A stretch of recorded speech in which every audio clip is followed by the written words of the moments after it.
Palmolive Soap, your beauty hope, and Luster Cream Shampoo for soft, glamorous, caressable hair bring you Our Miss Brooks, starring Eve Arden.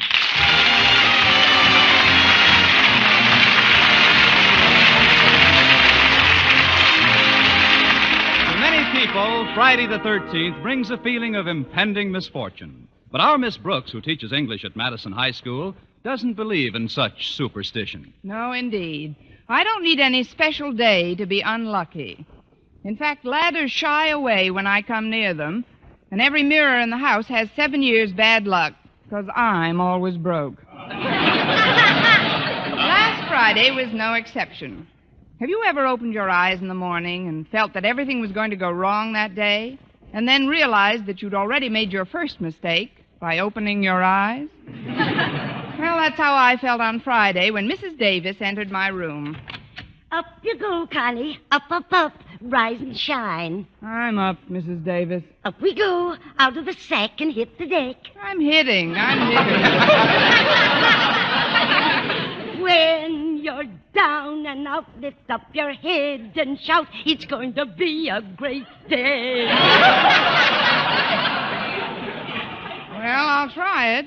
It's going to be a great day. It's going to be nothing, and I know it. Why, Connie, I'm surprised at you. You're not nervous about it being Friday the 13th, are you? Oh, certainly not, Mrs. Davis. Well, I am, and so is Minerva. The cat? Yes, especially after what happened to her this morning. What was that? A black dog crossed her path. Now, cheer up, Connie. You'll feel better when you've got a nice breakfast under your belt. Breakfast. Yes, that should help. Then you'll go to school and you'll see your pupils and your friends on the faculty. Yes, that'll be nice. And your principal, Mr. Conklin. There goes breakfast. Mrs. Davis, I think you have just psychoanalyzed me. The reason I never want to get up in the morning is that I'm afraid to face Mr. Conklin. You may not believe this, Connie, but he's probably just as afraid to face you. It's like my brother Victor's experience. You remember me talking about Victor, don't you? He's the absent-minded one. Yes, I remember him, Mrs. Davis. Of course, he's not as absent-minded as my sister Angela. She's really a case. Yes, I know. But about your brother. My brother? Victor. Victor? What about Victor? You started to tell me about his experience. Oh, yes. He's had a lot of experience. Well, I'll fix some breakfast now. Please, Mrs. Davis, drop the other shoe. You know, your brother Victor had an experience which had something to do with my being afraid to face Mr. Conklin. Oh, that's right. Well, Victor was terribly afraid that a certain dog in his neighborhood would bite him if he ever got too close to him. But the psychiatrist who took care of Victor explained that the dog was probably afraid that Victor was going to kick him. And? After a couple of months with a psychiatrist, my brother went right into that dog's yard, and they stayed there together for over an hour. Really? What did they do? They just stood around biting and kicking each other. Fortunately, a policeman came by and stopped it.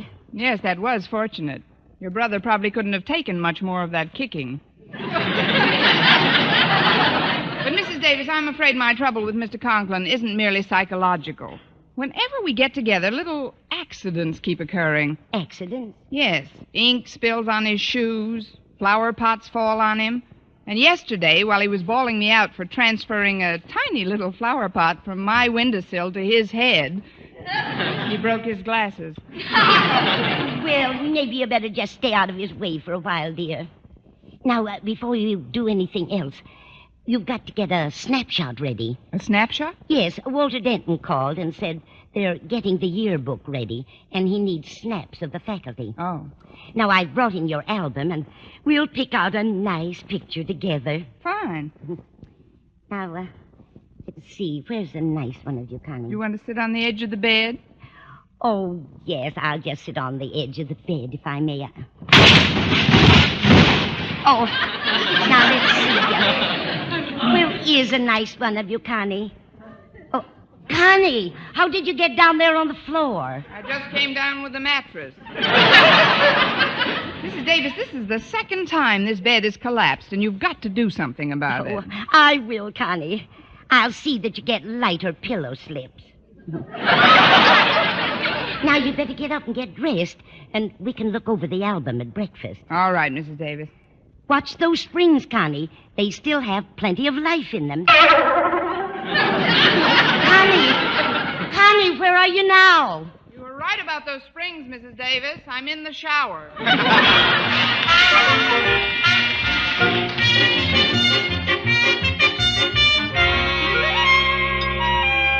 Now we'll just push the breakfast dishes to one side. There. And look through your album for a nice picture for the yearbook. I haven't gone through this album in a long time. Oh, look at this one of you, Connie. I love your hair that way, curling all over your head. Makes you look so youthful. That's what Mother thought. She didn't cut it till I was 9 weeks old. You look terribly cute, Connie, stretched out on that rug. What is it? Bearskin? We certainly are. I don't think that would be the ideal picture for the yearbook, Mrs. Davis. Too dressy. Oh, here's one taken at the beach. My, what a stunning bathing suit. That's my French model bathing suit. It was taken at Lakeview Beach last summer. And those sandals are exquisite. Such a pretty design. That's all handwork in the front, isn't it? Sort of. Those are Blue Jay corn plasters. Now, I'd better get ready. Walter Denton and Stretch Snodgrass should be picking me up any minute. Oh, they're such nice boys. But you know, Connie, I can't help but feel sorry for Stretch. He's a wonderful athlete, I know, but honestly, for a 16-year-old boy, he has the mind of an 8-year-old simpleton. Oh, that isn't fair, Mrs. Davis. Stretch has every bit as much mentality as a 16-year-old simpleton. Well, somewhere along the line, that boy's mental development has been arrested. Arrested? It's been sentenced and shot. Now, if you'll put away that album... Oh, just a minute, Connie. Has Mr. Boynton ever seen you in it? In the album? No, in the French bathing suit you're wearing in this snapshot. Why, no. I don't believe the bashful biologist has seen me in that. Well, he should. That would take his eyes off his frogs for a minute.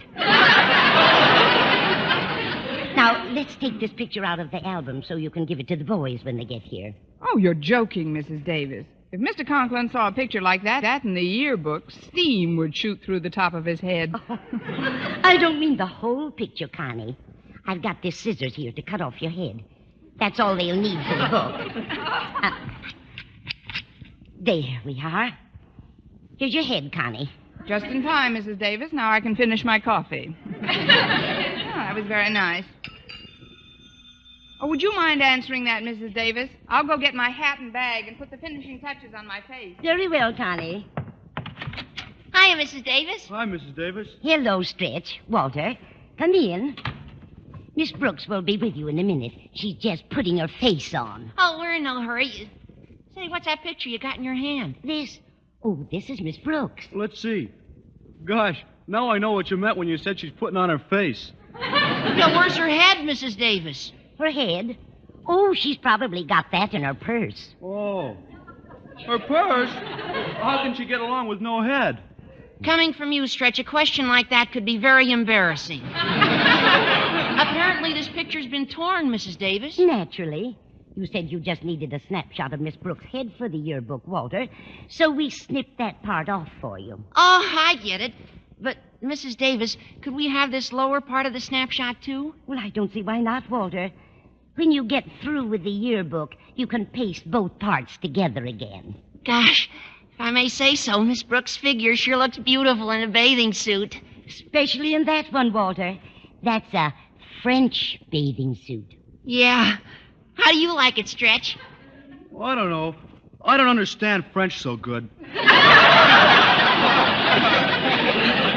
Well, neither do I, but in this case, all you gotta do is read between the lines.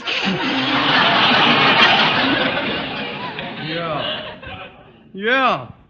Want me to carry the snapshot for you, Walter? Oh, no, thanks, Stretch. It's not heavy. Well, I See, I have two chauffeurs today. Hello, boys. Hi, Miss Brooks. Oh, Stretch picked me up today on account of I had a little trouble with my clutch. What kind of trouble, Walter?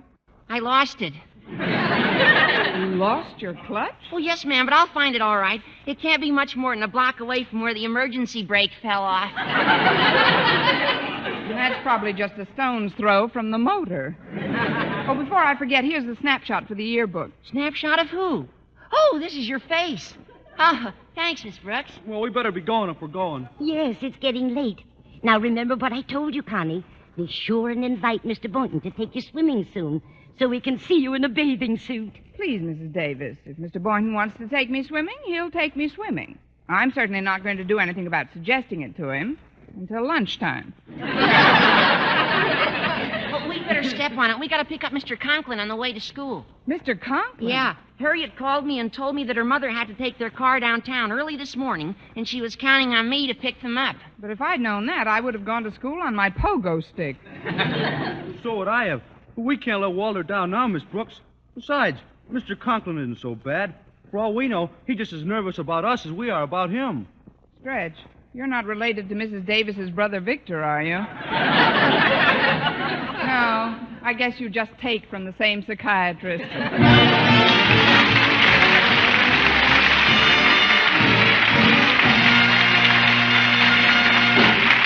Our Miss Brooks, starring Eve Arden, will continue in just a moment. But first, here is Vern Smith. Here's wonderful news, ladies. Wonderful, wonderful news. Now there's something thrillingly new in Palmolive Soap's famous Beauty Lather. Yes, something thrillingly new. Palmolive's famous Beauty Lather now brings you new fragrance, new charm, new allure. Millions of women will prefer Beauty Lather Palmolive over all other leading toilet soaps the minute they try it.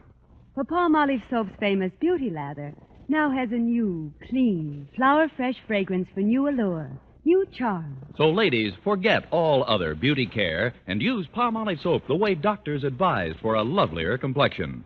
Just stop improper cleansing and instead wash your face with Palmolive Soap 3 times a day, massaging Palmolive's wonderful Beauty Lather onto your skin for 60 seconds each time to get its full beautifying effect. Then rinse. That's all. All types of skin, young, older, oily, respond to it quickly. Don't wait another day to try Palmolive's Beauty Lather. You'll be thrilled by its new fragrance, new charm, new allure. Thrilled again by the fresher, brighter complexion doctors prove may soon be yours. For new loveliness all over, use big, bath-size Palmolive in tub or shower.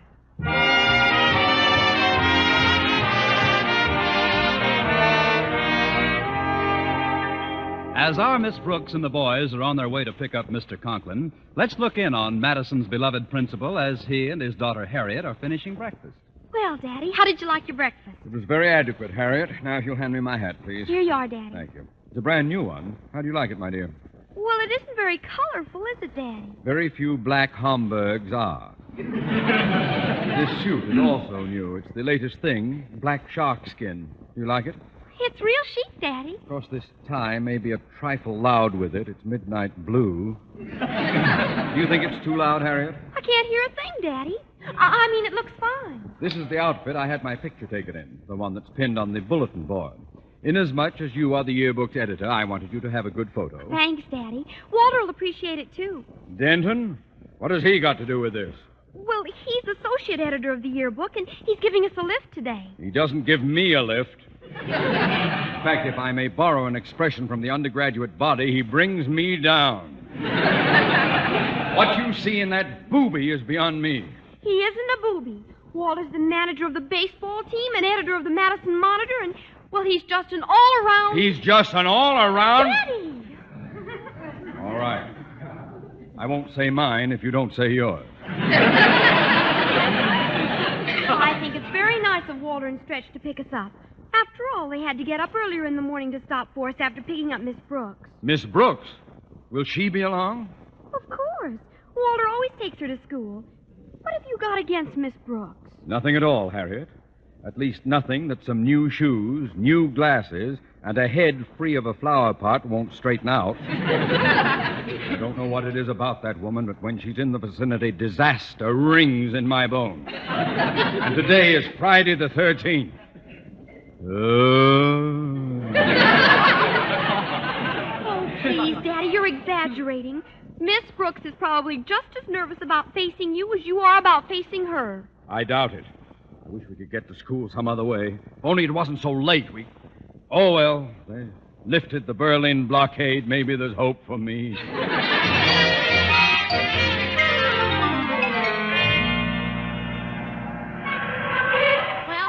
Conklin's house. Is he still sore at you, Walter? Yeah, but I just can't seem to put my finger on the reason. Well, lately, Mr. Conklin looks upon me with Would repugnance do it?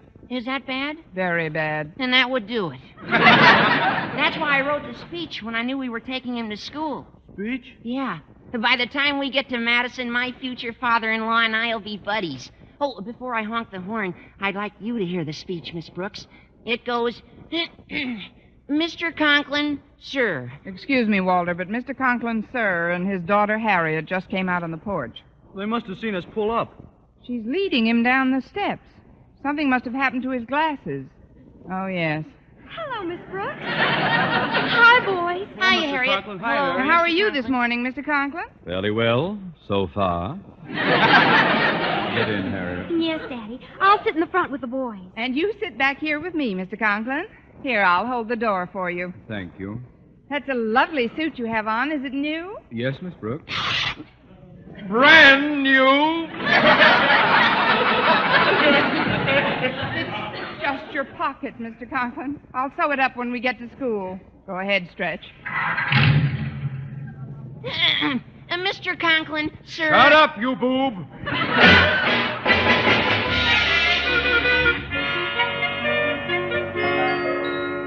Well, I fixed Mr. Conklin's suit and unruffled his feathers when we got to school. And by lunchtime, I was beginning to lose some of my feeling of foreboding, especially since Mr. Boynton had invited me to the cafeteria for lunch. Remembering Mrs. Davis's advice, I thought I'd try and get Mr. Boynton to ask me out swimming so I could show off my French bathing suit. I was extremely subtle about it. Did you enjoy your lunch, Mr. Boynton? Oh, very much, Miss Brooks. Me too. Let's go for a swim.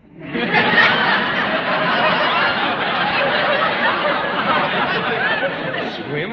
Isn't it a little early for that sort of thing? Well, we could wait till after school. It'll be later then. I mean, early in the year. It's still quite brisk out. Oh, once you get in, the water's warm. Especially at Lakeview Beach. That's only an hour's drive from here. No, I'm afraid I don't care much for beaches, Miss Brooks. They're bad for my sinus trouble. Oh.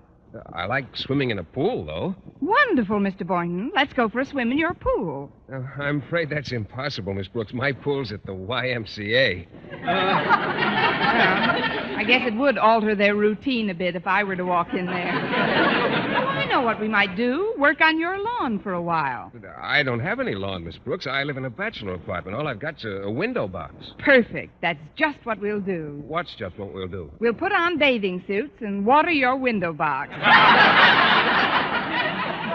Why do we have to put on bathing suits to water a window box? All right. You wear what you want, and I'll wear what I want. No, I'm afraid I won't be free this afternoon, Miss Brooks. You see, I've been searching high and low for another frog like my pet McDougal. He's a Leptodactylus pentodactylus, you know. That's obvious. I can't seem to find one anywhere. None of the laboratory supply houses handle them, and well, I've got to get one for an experiment. If I bump into one, I'll give you a buzz.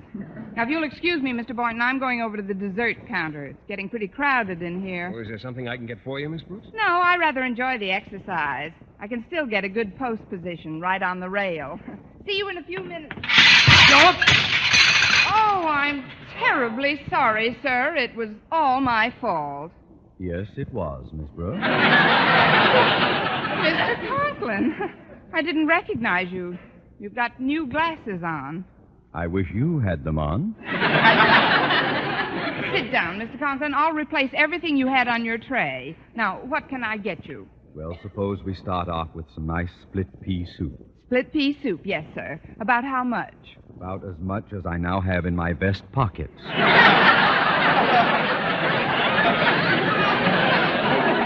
And Miss Brooks, after you've served me and before you go back to your classroom, stop at the bulletin board, will you? The bulletin board? Yes. There's a picture of me on it, and I'd like you to see just how this suit looked before I met you.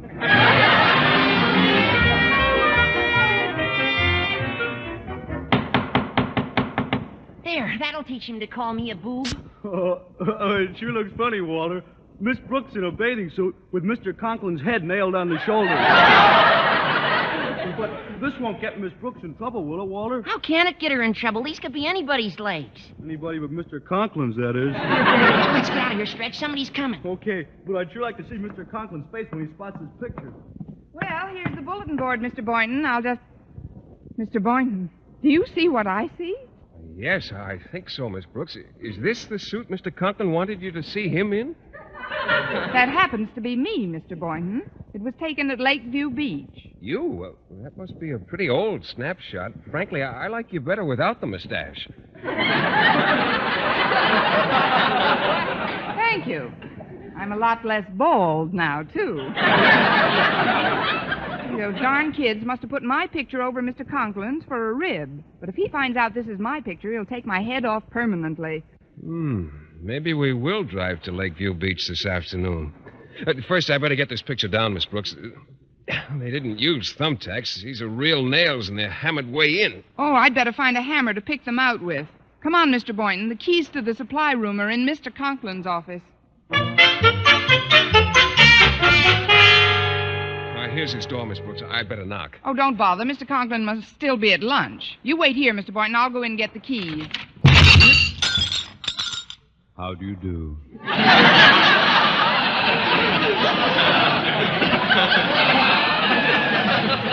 was just coming in, Mr. Conklin. I was just going out, Miss Brooks. I thought you were still in the cafeteria. I wish I were.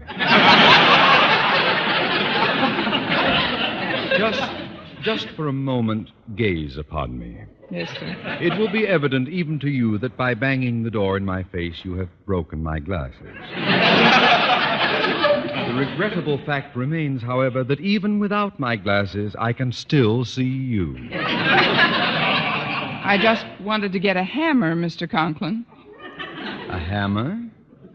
You've done a splendid job without a hammer.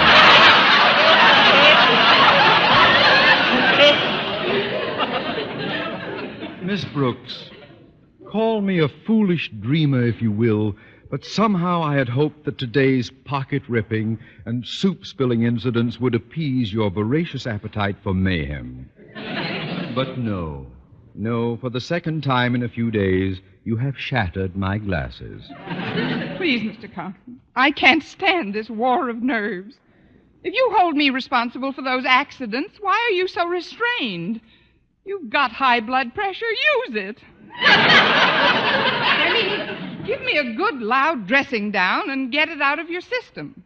Miss Brooks, such crude behavior would be unbecoming to the principal of a high school.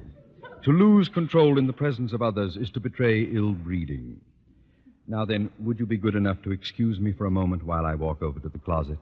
Of course, Mr. Conklin. Thank you, my dear.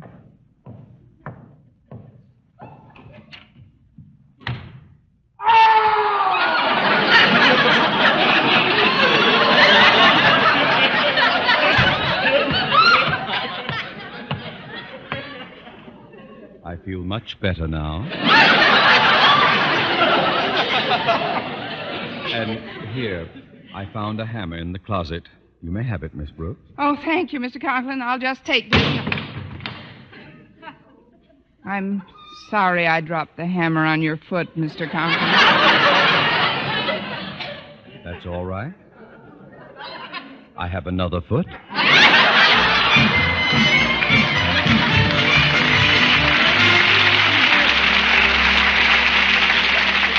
Oh, Miss Brooks, could I see you for a minute? Why, Stretch? School's been out for 10 seconds. Why are you loitering in the hall? Oh, I've been looking for you, Miss Brooks. I even asked Mr. Conklin if he knew where you were.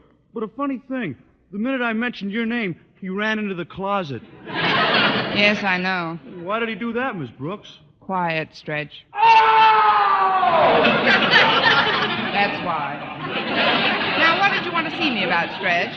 Well, Harriet Conklin wanted a full-figure picture of you for the yearbook, so I pasted your head to the lower part of the picture we took off the bulletin board. I've never had a full-figure picture in the yearbook. I guess Friday the 13th isn't so unlucky after all. Unless you happen to be Mr. Conklin.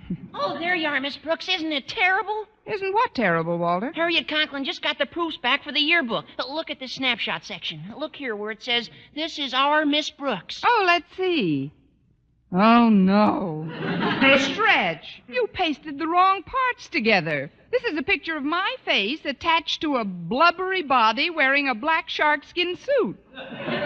Gee, maybe there is something to Friday the 13th. Oh, it's an awful break, Miss Brooks. Every teacher and student at Madison will see this. You'll be the laughing stock of the whole school. Gosh, I wouldn't blame you if you bursted out crying. Not me, boys. To lose control in the presence of others is to betray ill breeding. Will you excuse me a minute? And now, Miss Brooks? I just want to borrow your closet, Mr. Conklin.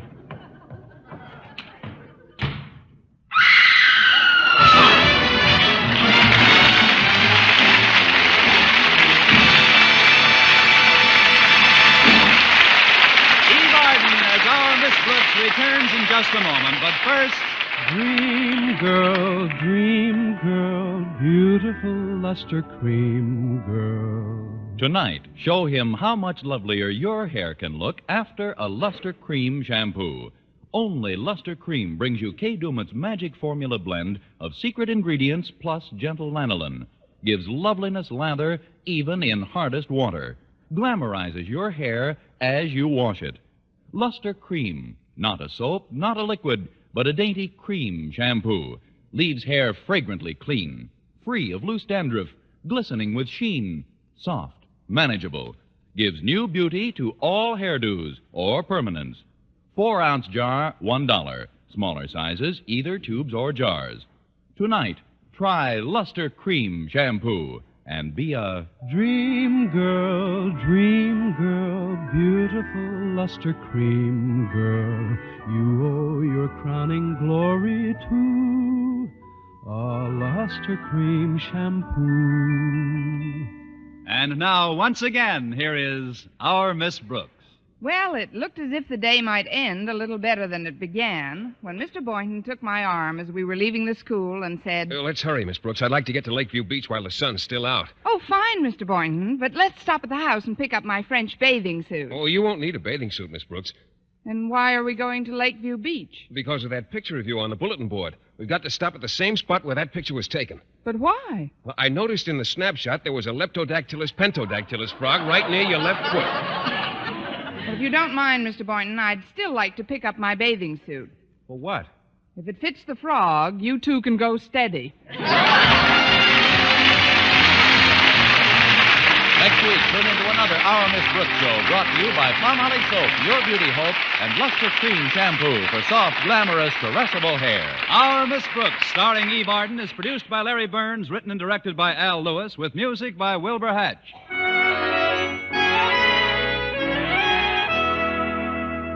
Here's good shaving news. 3 men out of every 4 can get more comfortable, actually smoother shaves with Palmolive Brushless Shaving Cream. This is not just a claim. Here's the proof. 1,297 men tried the Palmolive brushless way to shave described on the tube. And no matter how they shaved before, 3 men out of every 4 got more comfortable, actually smoother shaves. Try Palmolive brushless yourself. See if you don't get more comfortable, actually smoother shaves the proved Palmolive brushless way. For mystery liberally sprinkled with laughs, listen to Mr. and Mrs. North, the exciting, fun-packed adventures of an amateur detective and his beautiful wife. Tune in Tuesday evening over most of these same stations. And be with us next week at the same time for another comedy episode of Our Miss Brooks. Bob Lamont speaking. Stay tuned now for Life with Luigi, which follows over most of these stations. This is CBS, the Columbia Broadcasting System.